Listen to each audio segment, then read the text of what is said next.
Dr. Nara Michaelson is a multiple sclerosis fellow at Harvard's Massachusetts General Hospital.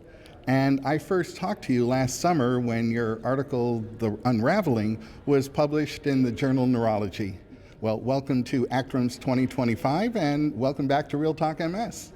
Thank you so much. I'm so excited to be back. Thank you for inviting me back for another episode. Well, since we last talked, I learned that you're also a pianist, and you're someone who believes that music can be its own powerful therapy in and of itself.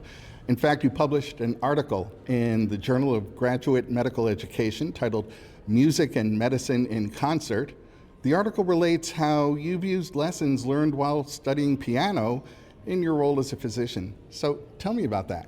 Yeah, thank you so much. Yes, I've had a lifelong passion for piano, especially classical music, and I think it's just a timeless way of expressing just a lot of the complex emotions that we all face.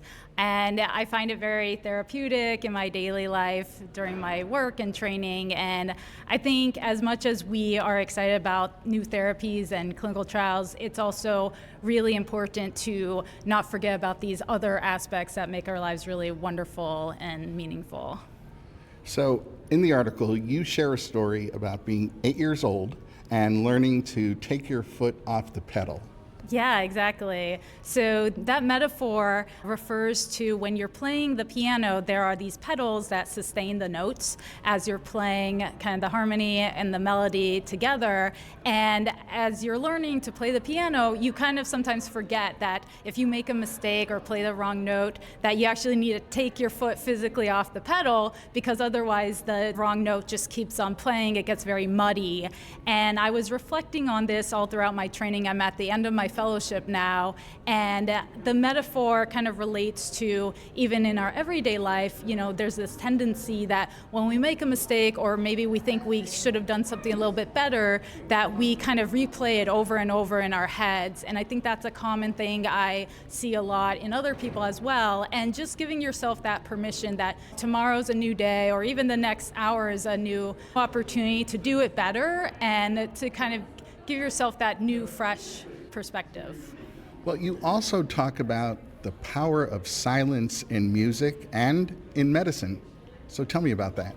Absolutely. So, we pay a lot of attention to the notes and the beautiful melodies, but it's really also the silence in between the notes that makes it all meaningful as well. If you didn't have any silence in between, it would just be a cacophony. It's just like nonstop. And silence has a really powerful effect, when you're having a conversation, to open up meaningful emotions and give people a chance to reflect and just let them feel heard. And that was another poignant point to mention. I know in the times I was in the examining room with my wife who lived with MS, sometimes her silence meant there was more there, but she wasn't entirely forthcoming. And I guess the silence could be a clue to ask a question. Yeah, definitely. It's, like I said, there's a lot of meaning in silence that if you dig in a little bit deeper, it's really important to discover. So do you recommend music as a therapy, or perhaps not even a therapy, but do you recommend music to your MS patients?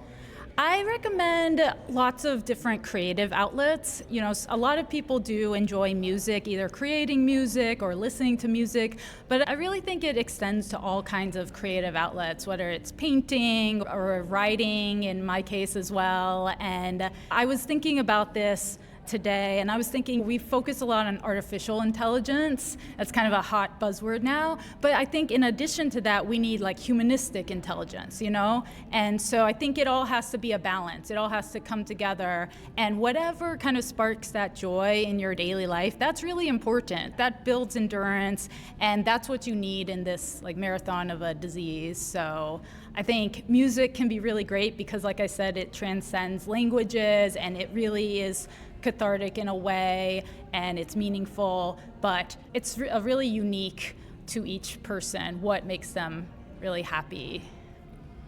Well, switching gears a little bit, we're here at the ACTRIMS Forum. It's getting underway today. And over the next 3 days, we're going to see presentations on the effects of aging and MS progression, applications of artificial intelligence in the clinic, new concepts in myelin repair and protection, and a lot more. So what are your initial thoughts, having been through some of the first day already? Yeah, it's really exciting work that's being presented. Yesterday I was at the NAMES workshop, and there was a lot of focus on spinal cord, which we haven't focused as much on, and there's some interesting possible biomarkers looking at spinal cord atrophy in predicting progression. So I think that could be a really nice biomarker going forward for clinical trials. And then I'm really excited about some of the remyelination therapies that are coming out. There's a nice talk on Saturday with a neurochemist from MGH, Pedro Brugaros, who is developing a PET tracer that can hopefully be used again in clinical trials looking at remyelination. So I think there's so much already that we're starting to make a lot of progress with progressive aspects of MS, and I'm also extremely excited about remyelination because for me, I really not just want to stop multiple sclerosis, but give back to patients what MS has taken away. I think that should be our ultimate goal. Couldn't agree with you more. Dr. Nara Michaelson, thank you for all you do to improve the lives of people who are living with MS. Thanks so much for talking with me today. Thank you so much. I look forward to further talks with you and to come. You can count on it.